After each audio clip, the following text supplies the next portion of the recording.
Wednesday afternoon, and we're live from KTH Stockholm, Sweden, Tekniken in one, the offices of KTH Innovation, the best innovation office, probably the best innovation office in the world.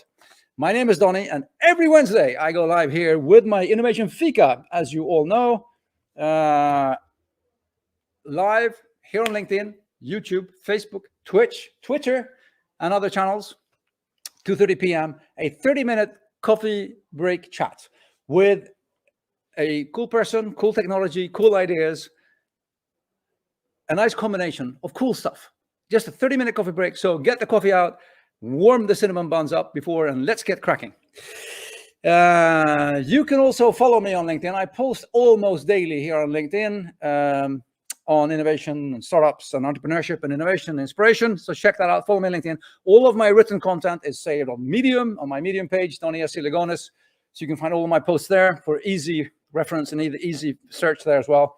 All of these videos, as you can see, this is actually episode 60 of my Innovation FIka. Episode 60 today. And all of this is saved on YouTube for later reference. And of course, the lights turned off, just as I'm starting to say that. Why did the lights turn off? Hang on. That's really weird. Hang on. Not anything. I'll do not fail. Anyway, I think, there we go. And the lights are on again. Ta-da! Always when you're live, right? That's when it happens. Anyway, Wednesday afternoon, 2:30 p.m., Innovation FIka with me, Donny. Enough about me, enough about that. I want to introduce our only guest. The guest for today is it's a dear friend, new friend, and a new acquaintance. I met you last year in Dubai, right? That's right. World Expo. Welcome into the studio from Green Room, and Conny Karlsson, inventor, physician, founder, and CEO of Bubl. That's correct. Did I get everything in there? Yeah, everything is in there. Everything is in there. And also father, but also that's kind of my inspiration for that was this, kind of the whole the how you came up. We're going to talk about your invention and the company and the startup you're running. Yeah. That's why you're here today. Thank you for coming here.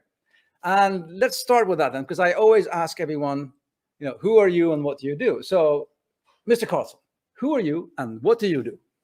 All right. So my name is Conny, and I'm a physician. Was my previous profession, but when I became a father for the first time, I was visiting some friends here in Stockholm, and I just got really. I reacted to that the air felt really polluted, even though Stockholm is one of the world's cleanest big cities in the world. But I still, it got me thinking about it. Yeah. And what it is, what it does to us and everything. So I started working right back then, like 8 years ago, on what we can do about this and what air pollution is and so on and so forth. So, and all of that has led up to me quitting my job as a doctor in 2019, going in full on into this business that I've developed and the innovation that I have developed, and just been working with that ever since. So, and now we are getting ready for launching this product that it has developed into. And that's 8 years ago when you had the first idea, and now 8 years later, we're getting ready for launch of the product. Yeah. Which, that's also interesting because it is, me and my colleagues often talk about, it takes time. It takes 7 years from an idea to get a company running. And it actually is that kind of timeline, especially in your case, when we're talking about an invention and a technical, we call it a gadget, but a technical thing that you had an idea for, and that has been, iterated all the way up to where it is today. Yeah, exactly. And all these different twists and turns and everything about it. Like the first idea just went right into the bin, and but we could take something out of it and develop, continue to develop it as well. And of course, as you all know, we are live here from Stockholm with me and Conny. So post all of your questions online as well. Post questions about inventing stuff, inventions, ideas, everything going forward. And let's talk about, because we've been talking about the invention, but what is the invention? What's the idea? What is the actual thing you've done? The idea is to, the focus that we had was to create a safe environment for children, especially when they are out and about, because children are the most vulnerable to air pollution and the negative health effects that they inflict on children and everything. So we wanted to create a safe space for them when you're out and moving about in the city. So it's kind of like a portable personal air purifier. A portable personal air purifier. It cleans the air around you. Exactly. It puts the user in the center of the clean air. So, and that is something that we are thinking also about. Our vision in general is to clean the air where it's needed. Yes. So for the clean air for the persons that are breathing it. Yeah. And the actual technical gadget that you have today is, I can see it over there. It is something that you actually put in your stroller, in your pram. Exactly. Right, around the infant's head. Is that correct? Pretty much like a headrest in a bed. So you can use it in a pram or in a stroller. Yeah. Works. Can we actually bring it into the? Definitely. Going to get the invention over here. Yeah, exactly. And we even have a stroller here. Exactly. Okay. So this is how it looks. Okay, so this goes into the pram, into the stroller. Exactly. Okay. So I don't know if this will show on the screen here, but what happens if you put it like into the stroller under the canopy? Ah, okay, like that. Okay. Yes, and like that. Yeah. So I think we got it. Yeah, kind of. Yeah. So, and what happens is it sucks in polluted air from the back and cleans it, and then creates like an air bubble around the child. Around here. Exactly. So this is where the clean air sort of circulates. Exactly, because we have always focused on the end result. Yeah. What is really important, that is what the child is breathing, not what the filters are doing, not any other factors and anything. We're always talking about what the baby breathes. So that is... This is incredible. This is really cool. so and this actually, because from the start, we actually had like, my thought was to be able to control the environment. You have to encapsulate in some way. So I was actually, if you think about like a rain cover for a stroller, covering the whole stroller. Exactly. Yeah. Okay. So then you create this controllable the environment. Yeah, that's like a dome thing. Yeah, exactly. So like a bubble, a physical bubble. But then when we looked at that and we're like, oh, right. So if we have this and we put the baby into this bubble, and where do we put the air purifier to supply with purified air into this bubble and everything? So, and we tried to develop that and looked at where to put this and how to put it and everything. So it wasn't in the way or obstructing or causing harm to the child or being risky in any way. So, and then we went to RISE in Umeå and tested it. And all of a sudden we realized we didn't need the cover at all. Because it did the job anyway. Yeah, exactly. So because of how we presented the air into the unit and where we placed it, that was actually like, then we found out we had actually hit the jackpot. We had found something new to do. That's a really interesting sort of serendipitous moment. When or who in the room sort of said, hey, why are we using the cover? I mean, that sort of moment when you realize that. Yeah, that was actually when I was there in Umeå and testing this and trying like, what happens if I open up this? Yeah, to see if the sort of exactly. How resilient is it to the outside and everything? You're like, nothing. There's no difference. It's just it does the job anyways. So and then we have I would say the last 3 years we have been really focusing on making it better, making it smaller, making it lighter. And more resilient and everything. But I think one thing that I've heard you say repeatedly, because I know we met 6 months ago the first time, and then we've had sporadic contact. And one thing I've heard you say repeatedly is, even though you haven't expressed it maybe intentionally, but you have expressed the importance of remembering the purpose, and not getting stuck on the actual solution you might have. I mean, you had a first solution that you actually threw in the bin. Yeah. But the purpose of purifying the air for the child remains the same. Exactly. And also, when you described your company in the beginning here, you actually said that you exist to create a good environment around the person or something like that. Yeah, exactly. Which is again the purpose, which could mean that this could have many different shapes as you develop your company. Yeah, definitely. So we all have already seen many different applications for this technology. So it's a very good technology to be used for this personal air purification that we're looking at, to create a clean space of clean air for where you are. Having traveled somewhat, I can imagine a number of cities, apart from Stockholm, where this could come to use. And I know, I mean, any purification is good, of course, but is there any sort of, have you tried it in cities that are, severely air polluted? Yeah, we get a really good air purification ratio, actually. Latest here, we were in London testing it, and we got really good reads from that as well.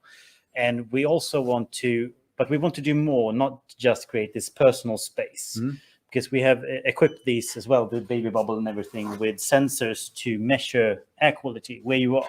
Yes, as well.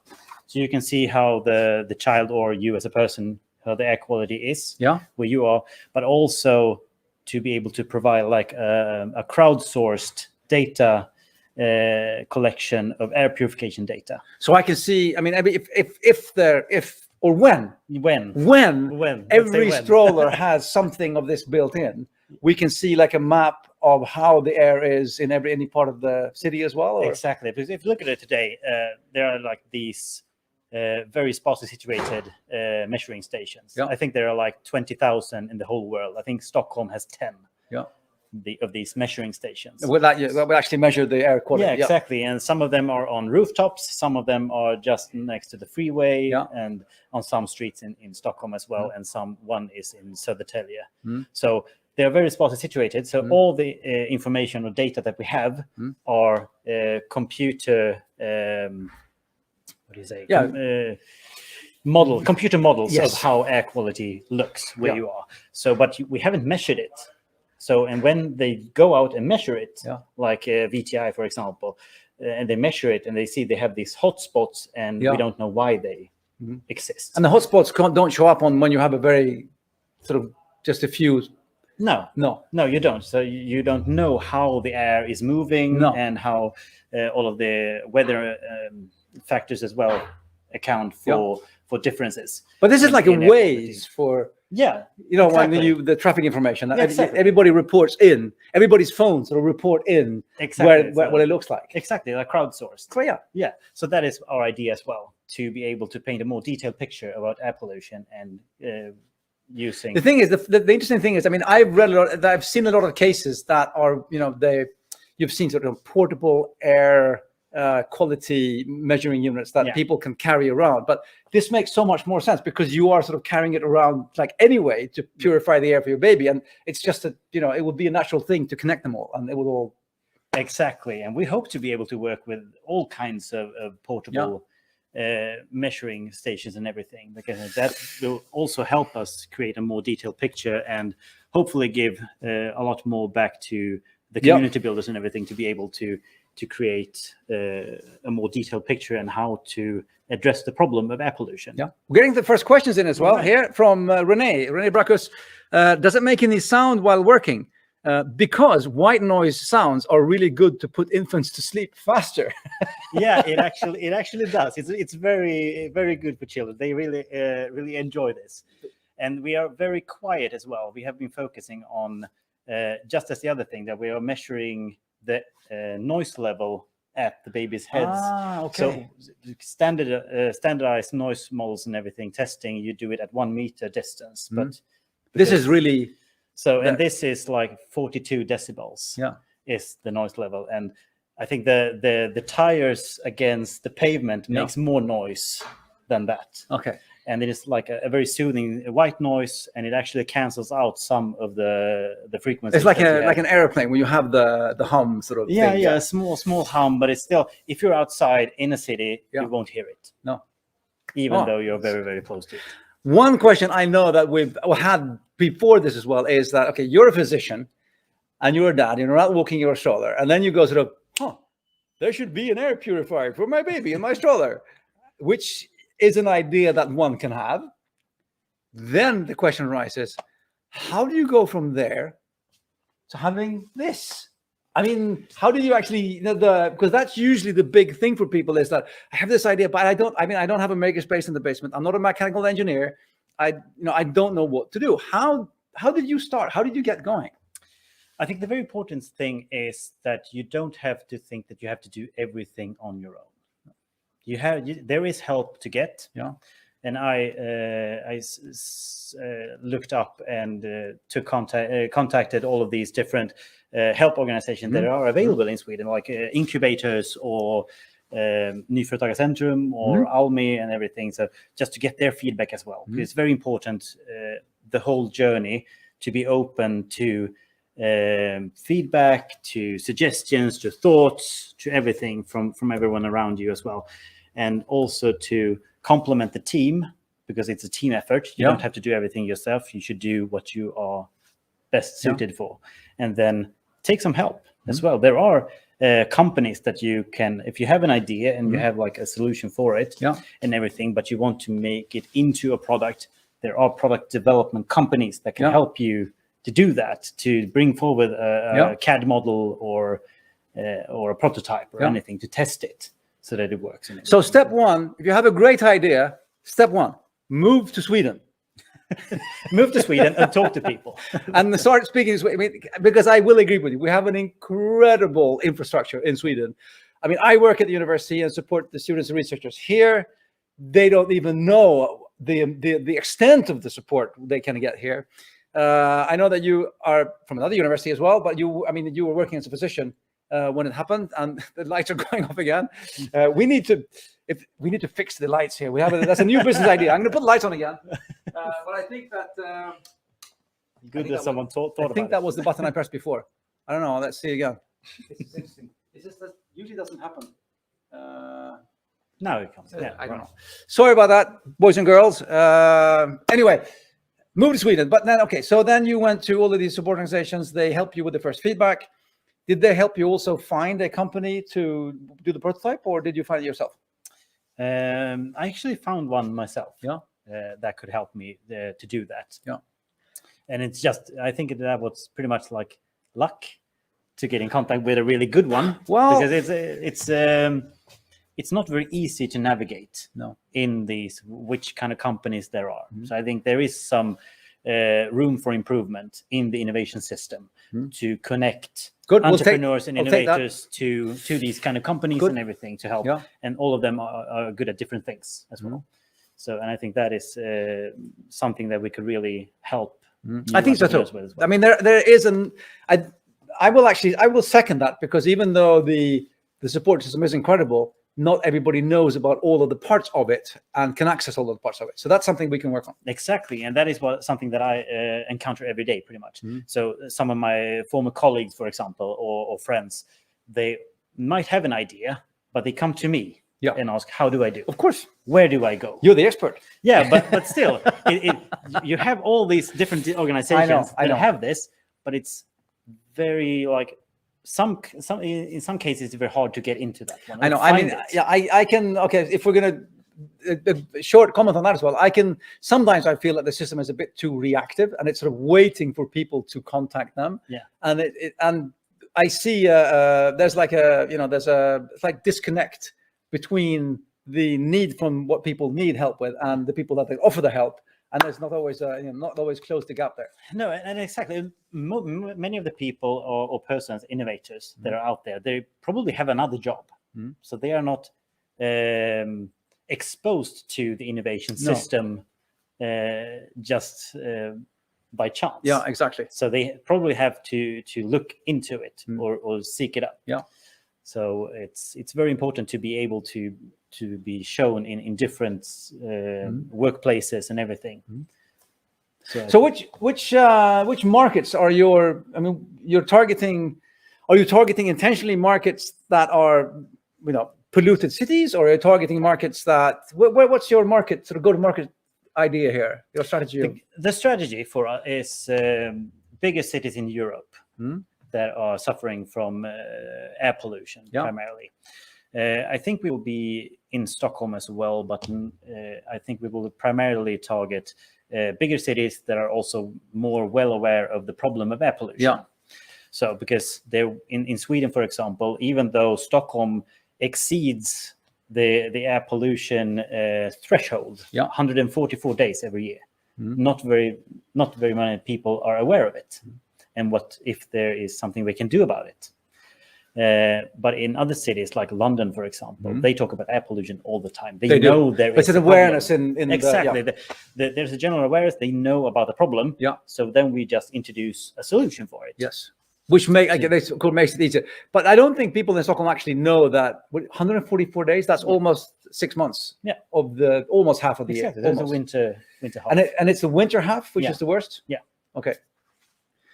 Remember that, pushing a baby stroller. Tom, looking at you here, one of my colleagues here that has kids. I don't know are they still in the stroller age or are they past that? They're past that. Okay.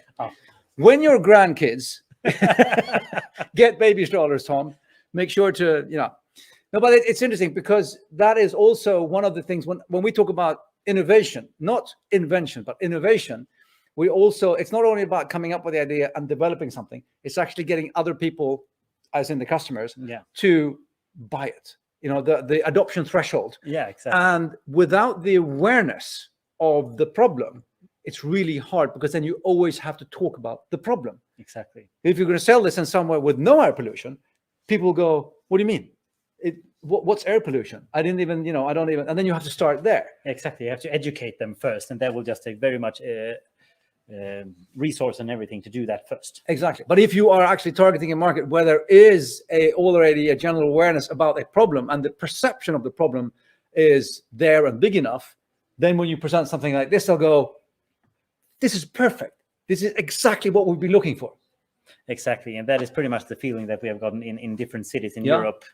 So this is so exciting. When are you actually releasing it? When is it? When can I see ads in the London magazines, papers about this? I think they will be out in, I would say, later in May. May this year? May and June, yeah. So exactly. 2022. Yeah. Cool. And we will be start delivering to consumers right after summer. Yeah, I would say. So that's an 8-year journey from you pushing the stroller along and going, I have an idea. And then 8 years later, you release it in London. Kind of, yeah, exactly. It will be, and it's just this, it's been such a big turnaround as well, because these last 3 years have been very much focusing on product development, getting this really good and safe to use and all of that, to making it that we really can stand behind this product and be proud of it. Yeah. And now we have to shift the focus into sell and marketing and everything. And that is like, so for me as a former physician and everything, just opening up just another door and like, wow, there's a whole world behind this door as well. Yeah. And I have to just attack that one as well. So it's very... But I mean, this feels and looks, I mean, I was going to say it breathes quality, which is kind of a funny play on words. But I mean, this feels really solid. It feels like you put a lot of, both design and engineering work into this. I mean, it looks and feels finished, right? Yeah, exactly. Even though, I mean, you'll be working on it for forever, I know that. But this is definitely something that you can put on the shelf and start selling. Yeah, definitely. So that is... And a Swedish flag there as well. Yeah, definitely. Of course. We are Swedish made, so. Swedish flag. Made in Sweden. Yep. Awesome. I'm looking at the timer. It's 7 minutes to 3. We have a half an hour coffee break. And we have to, of course, we cannot leave without our dear guests giving us their top 3 tips. And today we've been talking about Conny Karlsson's journey from the idea with a baby stroller and thinking of how can I create a better air environment for my baby in the stroller. And then, of course, the 8 years until up today when he has something ready for sale. And some top 3 tips here from Conny then. If you have an idea or when you get an idea, remember these 3 things. Tip number 1 from Conny Karlsson is dare to try new things. Exactly. So even though you might have another work or anything, to be able to do this, if you want to really make something, to create something of yourself, an innovation or anything, or a business of any kind, you have to dare to do it. And you have to, in my case, I thought about it like, what is the worst that can happen? Mm-hmm. And the worst thing was not that bad. So in my case, at least. Yeah. So that helped me take the step and dare to do this. Yeah. And also what I put into the dare is that you have to dare to seek this feedback and thoughts from everyone else and take that into. They shouldn't frighten you, but you need to take it in to be better, to better withstand criticism and to focus your arguments and everything in a better way, to understand people and what they think, so that you can connect with them and talk to them in a better way. That's a really, really important tip, because I meet so many people who don't do that because they're kind of afraid to hear what people say. So instead of actually listening to that, they don't listen at all, which of course, when they finally release something and then they get hit by reality, and then it might not even work. Thank you. Very good. Tip number 2 is be open and agile. Exactly. So, and that is also connects a little to the dare part. You have to be open to suggestions. You have to be open that your first idea or second or third doesn't work. You have to look at it from another perspective, another angle, and be agile enough to look at it from another perspective as well. Yeah. And another thing that you mentioned in the talk here, I know speaking to your colleague as well before, that's something that rang true. The first thing I heard you say was, be sticking to your purpose and being prepared to actually sacrifice the solution that you might have at hand for another better idea that you come up with. Hey, we don't need the canopy, we can take that away. Yeah. But still sticking, because you're still solving the same problem. Exactly. Right. So that is the important thing as well. And be agile and also not being the product, as you said before as well. Yeah. Don't become your product, because then you'll die when the product dies, or when the market changes, or whatever changes. Yeah. Exactly. Thank you very much. And then tip number 3, of course, ask for help. You said that as well, but so important. Ask for help. Exactly. There is so much help to get, and I don't think you should be that afraid of people stealing your idea. And especially, there's so much work into just look. What a good idea! I think I'll spend 9 years doing this myself, and beat you to it as well. Exactly. So probably in some cases you might want to be careful. Like if like in my case, if I work with air purification and I talk to a big international company that puts millions into R&D for air purification units, then gonna be a little careful there. Yeah. But otherwise, like the innovation system, friends, colleagues, everything, just talk about it, and you might get some really, really good feedback that will help you get even better. And I think, again, all of these 3 tips are like totally so good, hands down, because again, this is something I encounter all the time. People are so afraid to talk about their ideas, but they forget that it takes so much time, so much effort and money and resources to get something from here to something that can sell on the shelf. It's a huge effort. And just because somebody hears your idea doesn't mean that they're, quit their job and go and do it. Because, so speak to people, ask for help. Of course, if, as you said, just think it over who you're talking to. When I speak to researchers here, I say, go talk to people, tell them what you're doing. Don't tell them how you do it. You can keep some secrets to yourself. Yeah, you should. But talking about your idea is super important. That's the only way you're ever going to learn and evolve. Exactly. And be able to meet, a customer in the market. Thank you. Really, really good tips. Conny, thank you so much for coming here today, driving here today. Thank you so much, and so nice to finally get this meeting. I know. We've been talking for 4 or 5 months. Thank you for driving all the way to Stockholm into this horribly polluted place.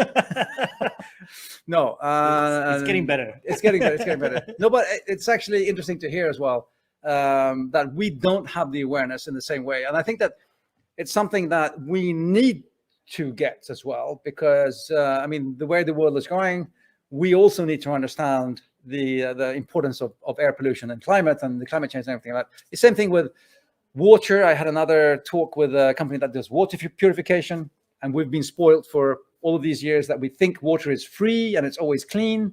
But that's we can do that in another show. We'll talk about water. Now we're talking about air here with Conny. Conny, thank you so much again. And you can reach Conny online, LinkedIn. Check out getbubl.com. Yeah, exactly. Getbubl.com. I'll put that on here. There we go. You can go to get-bubl.com. Check out the website. Follow Conny on LinkedIn and follow me here on LinkedIn and all of the other channels every Wednesday afternoon, 2:30 p.m. This was episode 60 of my Innovation Fika. I will see you all next week again. Thank you and goodbye.